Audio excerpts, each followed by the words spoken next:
Bonjour les enfants, j'espère que vous allez bien. Aujourd'hui, je vais vous raconter une histoire. Que la vie est belle. Répétez, que la vie est belle. Niveau facile. Ce matin, comme d'habitude, Toriki, le petit lièvre, sort de son terrier et respire l'air de la savane. Puis, il croque quelques fruits délicieux dans un buisson et dit « Oh, que la vie est belle !» Toriki gambade de ci, de là, dans les hautes herbes et chantonne. Et hop, encore un saute. Au détour d'un chemin, il aperçoit Kuma, la grande girafe. Celle-ci tend son long cou vers le sommet d'un baobab. Gourmande, il écueille les feuilles tendres. Il s'écrie « Comme je me régale !» On dirait que tu vas embrasser le ciel.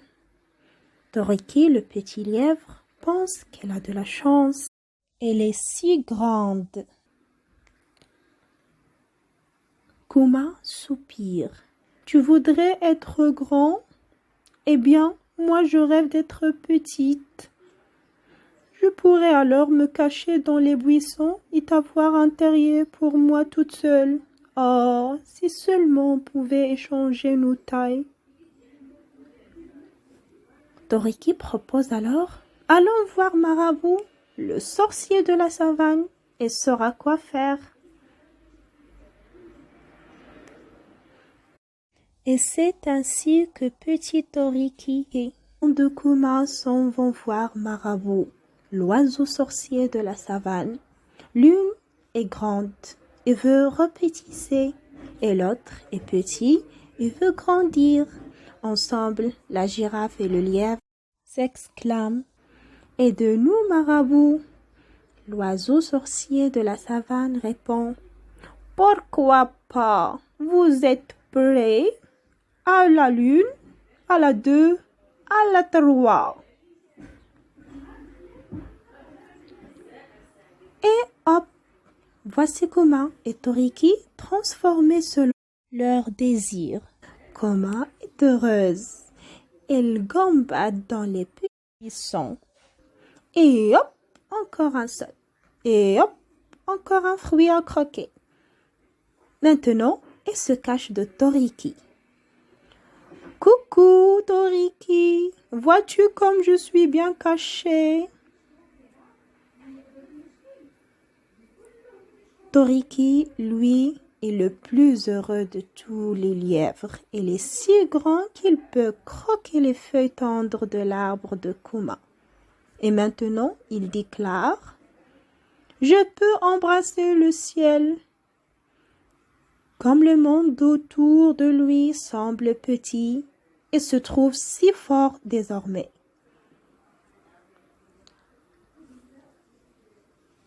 Mais soudain, Toriki entend une grosse voix. C'est Messire Lion qui passe par là et qui gronde. Miam, un gros lièvre pour mon déjeuner. Catastrophe, il faut fuir et vite. Mais ces grosses pattes de lièvre ne font que de tout petits sauts. Et pas question de se réfugier dans son terrier. Toriki s'écrie « Au secours, je suis perdu !» Non, car Kuma surgit devant Messire Lion. Il demande « As-tu déjà croqué une petite girafe dodue ?» Le lion n'en croit pas ses yeux. Une girafe minuscule.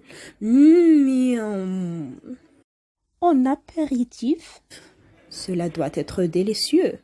Il jette un œil sur le lièvre, déclarant « Toi, je te mangerai plus tard. »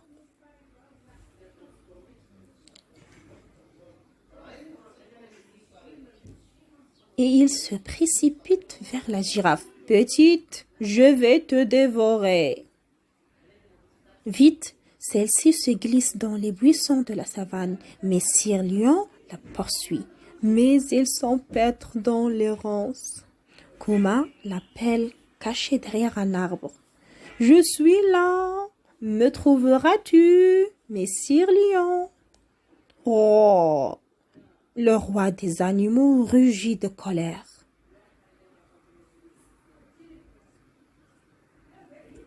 Pendant ce temps, Toriki s'est enfui.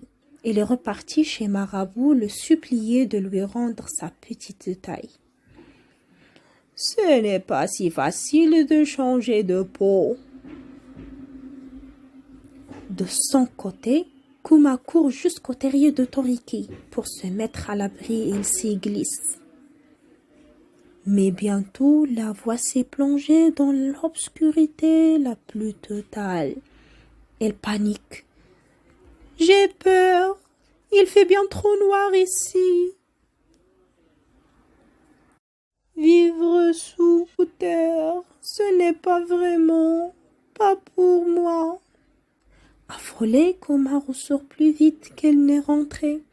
Je dois retrouver ma véritable taille. Finalement, Kuma la girafe préfère cueillir les feuilles tendres des grands arbres. Au bout du chemin, Marabout apparaît en compagnie de Toriki. Elle rend sa vraie taille à Kuma. La grande girafe le remercie, puis ils ajoutent « Tu viens, Toriki, on va embrasser le ciel. » Il penche son long cou vers le sol.